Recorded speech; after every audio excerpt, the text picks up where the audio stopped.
जनता तैयार है और आप इसको समझिए कि आज हम लोग तय करेंगे। कांग्रेस प्रभारी जी से भी बातचीत हुई है। भैया चुनाव आयोग भगवान है, अलाउद्दीन के चिराग है क्या? आर पार की लड़ाई होगी और बिहार और बिहारी की अस्मिता के लिए जान भी देना पड़ेगा, गरीबों के अधिकार के लिए। जब जब चुनाव नजदीक आते हैं तो चुनाव आयोग पर सवाल खड़े होते हैं। ईवीएम धांधली को लेकर भी बात कही जाती है और इस साल बिहार में होने वाले विधानसभा चुनाव से पहले चुनाव आयोग पर सवाल खड़े किए जा रहे हैं कि चुनाव आयोग जो है वो बीजेपी का क्या एजेंट है, क्या बीजेपी के साथ मिलकर ये मिलीभगत कर रहे हैं और क्या ईवीएम में धांधली भी हो सकती है। हालांकि ये देखा जा रहा है कि चुनाव आयोग पर जो सवाल खड़े किए जा रहे हैं वो आज से नहीं है, बीते काफी समय से सवाल खड़े किए जाते रहे और चुनाव आयोग सफाई देता भी रहा है कि वो अपना काम निष्पक्ष तरीके से करता है। लेकिन एक बार फिर से बिहार चुनाव से पहले चुनाव आयोग पर सवाल खड़ा होना, ईवीएम में धांधली को लेकर बात निकल कर सामने आना, क्या ये बताता है कि बिहार चुनाव से पहले क्या बीजेपी कुछ तो एजेंडा सेट कर रही है? क्योंकि चुनाव से पहले नए वोटर आईडी कार्ड का बनना और असदुद्दीन ओवैसी का ये कहना कि चुपके से एनआरसी ये बिहार में लागू करने वाले हैं, क्या इन बातों में सच्चाई है? पूर्णिया से सांसद पप्पू यादव की भी इस पर प्रतिक्रिया सामने आई है। क्या कहा है उन्होंने, आगे इसको जरूर दिखाएंगे। लेकिन इस मुद्दे पर जो प्रोग्राम हम कर रहे हैं इस पर लोगों की क्या प्रतिक्रिया है, क्या वो ये मानते हैं कि चुनाव आयोग वाकई गड़बड़ी कर रहा है और कर सकता है इस बिहार चुनाव में? तो मेरे साथ इस वक्त मौजूद है सबसे पहले दीपक भाई, बहुत बहुत स्वागत है इस प्रोग्राम में आपका। और जैसे कि एक बार फिर से जो चुनाव आयोग पर सवाल खड़े किए जा रहे हैं, ईवीएम गड़बड़ी को लेकर बात कही जा रही है, कितना सच्चाई है, कितना लग रहा है आपको कि जो बात चुनाव आयोग को लेकर कही जा रही है वो ठीक है, या विपक्ष जो आरोप लगा रहा है अगर वो ठीक है तो चुनाव आयोग के खिलाफ क्या कदम उठाया जा सकता है, कोर्ट में ये मामला उठ सकता है? देखिए, अगर यही सवाल थे जो मतदाता सूची में थोड़े बदलाव को लेकर अभी माहौल बनाया गया, तो इस पर हाल ही में जब ईसी से मुलाकात करी तो राज्यसभा सांसद जो हैं अभिषेक मनु सिंघवी की तरफ से बयान आया कि जिस तरीके से बदलाव की बात आ रही है, यानी कि 2003 के बाद से जो ये मतदाता सूची को लेकर सवाल उठाए गए, तो बदलाव कराने का कहीं ना कहीं अगर एजेंडा है, कुछ अच्छे के लिए है तो चलो ठीक है, वो मानते हैं। लेकिन इससे पहले अगर हम देखें तो अभी हाल ही में पिछले साल जून के महीने में जो रिजल्ट आए लोकसभा के, तो क्या वो बिहार के नज़रिए से गलत है? क्या वहाँ मतदाता सूची गलत थी? क्या वहाँ पर जो बीजेपी को और जेडीयू को 12-12 सीटें मिली वो गलत थी? क्योंकि वही वोटर लोकसभा में भी वोट किए और वही वोटर एक साल बाद अब बिहार में वोट करेंगे, तो आपने तब बदलाव क्यों नहीं करा? अब जैसे बिहार चुनाव में आपको सर्वे दिख रहे हैं कि महागठबंधन की जीत हो सकती है, तेजस्वी कहीं ना कहीं सीएम पद के प्रबल दावेदार बन रहे हैं और महागठबंधन धीरे धीरे ही सही लेकिन अपनी पकड़ मजबूत कर रहा है, तो आपको डर सता रहा है, शायद आप इसलिए यहाँ पर बड़े संशोधन की बात कर रहे हैं, बदलाव की बात कर रहे हैं। तो इस पर विपक्ष का सवाल है और सवाल लाजमी है कि अगर ऐसा कुछ था तो आपको लोकसभा चुनाव से पहले ही करना चाहिए था, क्योंकि उस वक्त काफी वक्त भी था। क्योंकि अगर अब हम देखें तो जुलाई का महीना चल रहा है और इस बीच कितने फॉर्म भरे जाएंगे, कितने नहीं भरे जाएंगे, क्योंकि आप भी जानते हैं, हम भी जानते हैं कि जो ज्यादातर मतदाता हैं जो पलायन के लिए दूसरे राज्यों में जाते हैं वो कैसे वापिस आएंगे, कैसे फॉर्म फिल करेंगे। दीपक भाई, एक छोटा सा सवाल, अगर बात हिमाचल की करें तो कांग्रेस की सरकार है, सीएम सुक्खू वहां के मुख्यमंत्री हैं, वहां तो ईवीएम की गड़बड़ी नहीं हुई है, वहां धांधली नहीं हुई है, वहां पे तो विपक्ष की सरकार है, वहां पर नई बात कही जा रही है। सरकार इनकी पंजाब में बन जाती है आम आदमी पार्टी की, तब ईवीएम में दिक्कत नहीं, तब चुनाव आयोग में दिक्कत नहीं। लेकिन ये देखा जा रहा है कि जहां बीजेपी की सरकार बन जाती है वहां पर ये ईवीएम का रोना लगते हैं। हालांकि दिल्ली में जब विधानसभा के चुनाव हुए और आम आदमी पार्टी की जो हार हुई, उसके बाद अरविंद केजरीवाल ने एक भी बार ईवीएम को लेकर बात नहीं की, चुनाव आयोग पर सवाल खड़े नहीं किए, ये कैसे आप देख रहे हैं? देखिए, आपको चंडीगढ़ मेयर का इलेक्शन याद होगा जब राघव चड्ढा ने मुद्दा उठाया था और वो सीसीटीवी में भी कैद हुआ था, जो बैलेट पेपर पर कुछ बदलाव को लेकर सुप्रीम कोर्ट तक मामला गया था, कैमरे में वो देख रहे थे अधिकारी, वो भी आपको याद होगा, तो वो आपके सामने था। इसके अलावा जैसा कि आपने जिक्र करा कि विपक्ष जब जीत जाता है तब कुछ नहीं कहता। अब जैसे अखिलेश यादव की बात करें, 2022 के वक्त उन्होंने ईवीएम को लेकर कई सारे सवाल खड़े किए थे, लेकिन अब जब 37 सांसद उनके चुन गए हैं तो आप क्यों नहीं कुछ बोल रहे? अगर हम बिहार की तर्ज पर यही बात करें तो राहुल सर, यहाँ पर ईवीएम की बात अभी तक आई नहीं है। बात मतदाता सूची को लेकर है कि वहां बदलाव की बात करी गई, फॉर्म भराने की बात कर रहे हैं, यानी चुनाव से पहले काफी कुछ मेहनत मशक्कत का काम है। तो सवाल ईवीएम को लेकर नहीं, सवाल मतदाता सूची को लेकर है।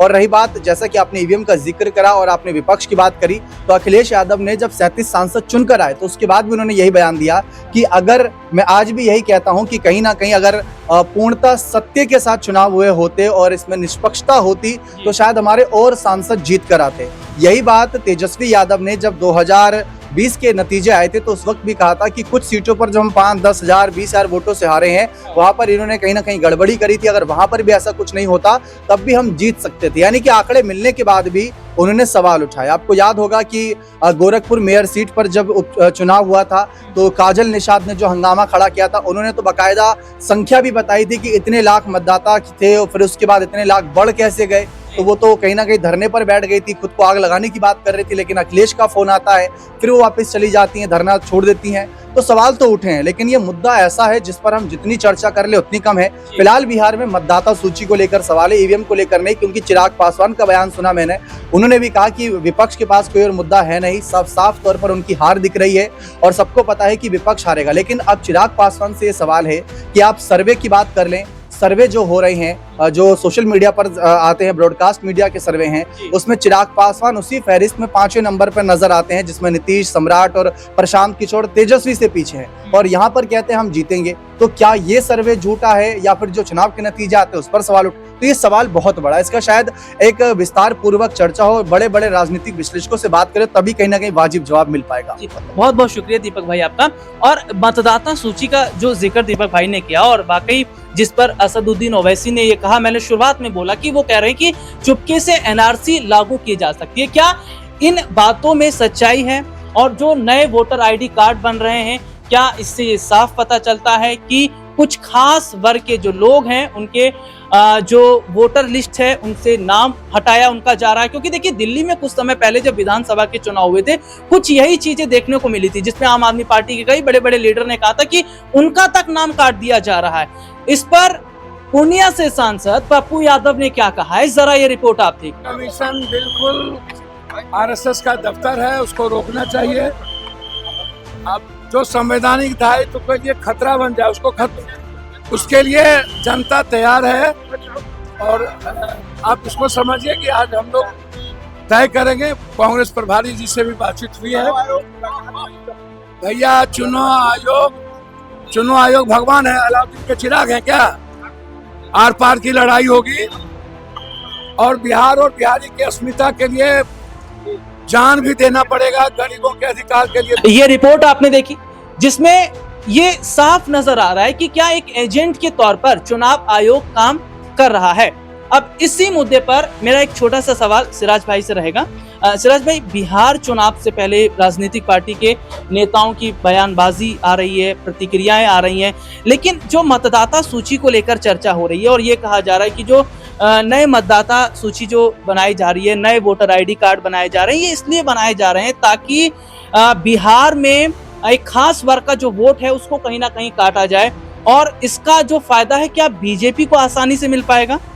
देखिए राहुल जी, ये जो कदम है चुनाव आयोग का, वो काफी ज्यादा विवादों में इसलिए भी है क्योंकि बिहार चुनाव जो है नजदीक है, और ऐसे में जिस तरीके से आनन फानन में यह फैसला लिया गया है, इस पर विपक्ष सवाल उठा रहा है। देखिए, विपक्ष क्या कह रहा है, सत्ता पक्ष क्या कह रहा है, उससे हमें कोई लेना देना नहीं है, क्योंकि वो अपनी राजनीति कर रहे हैं। लेकिन चुनाव आयोग के कुछ ऐसे कार्य रहे हैं जिसको लेकर लाजमी सी बात है कि सवाल उठने चाहिए। आप देखिए कि हाल ही में लोकसभा के चुनाव समाप्त हुए हैं और उन्हीं वोटरों ने कहीं ना कहीं जेडीयू को वोट किया, आरजेडी को वोट किया, बीजेपी को भी वोट किया, सभी को वोट किया। तो क्या वो जो तमाम कह सकते हैं कि वोटर्स थे जिनके नाम अब विधानसभा चुनाव में काटे जाएंगे, उन्होंने लोकसभा चुनाव में वोट किया होगा, तो क्या उनके वोट जो है वो बेकार थे? अगर वो वोट बेकार थे तो फिर आपकी जीत कैसे हो गई? सबसे बड़ा सवाल ये है। और देखिए, चुनाव आयोग किसी पार्टी का आयोग नहीं है। जाहिर सी बात है कि अगर कोई कदम उठाया जाना चाहिए तो फिर विपक्ष को भी कहीं ना कहीं विश्वास में लेना चाहिए। और चुनाव आयोग की तरफ से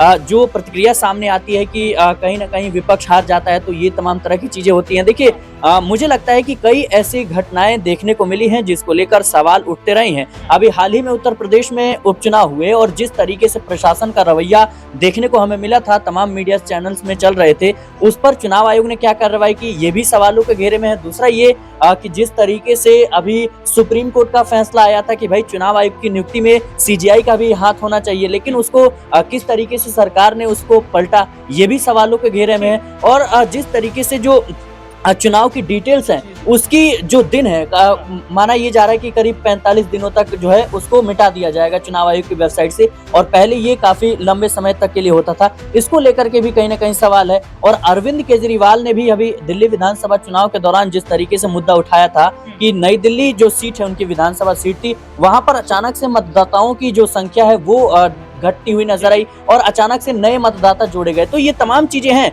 हम ये नहीं कह रहे कि चुनाव आयोग जो है गलत कदम उठा रहा है, जाहिर सी बात है ऐसी चीजें होनी चाहिए और निष्पक्षता के साथ, पारदर्शिता के साथ चुनाव होना चाहिए और चुनाव आयोग करवाता भी है। लेकिन कहने का मतलब ये है कि अगर आप कोई ऐसी कह सकते हैं बड़ी कार्रवाई करते हैं तो विपक्ष को विश्वास में लेना जरूरी हो जाता है। और एक पॉइंट और कहूंगा कि ये जो चीजें हो रही है ये 2003 में भी एक बार देखने को मिली थी, लेकिन उस समय 2 साल का वक्त लगा था। लेकिन अचानक से 20-25 दिनों में चुनाव आयोग अभी कैसे कर लेगा, ये सवालों के घेरे में। और अभी जो हालात है बिहार में वो बाढ़ वाले हालात हैं, और आप समझ सकते हैं कि बाढ़ से किस तरीके से जो सीमांचल का इलाका होता है या जो नेपाल के बॉर्डरों के पास का जो इलाका होता है वो कितना ज्यादा प्रभावित होता है। तो मुझे लगता है कि चुनाव आयोग को इस पर जरूर अपनी प्रतिक्रिया देनी चाहिए।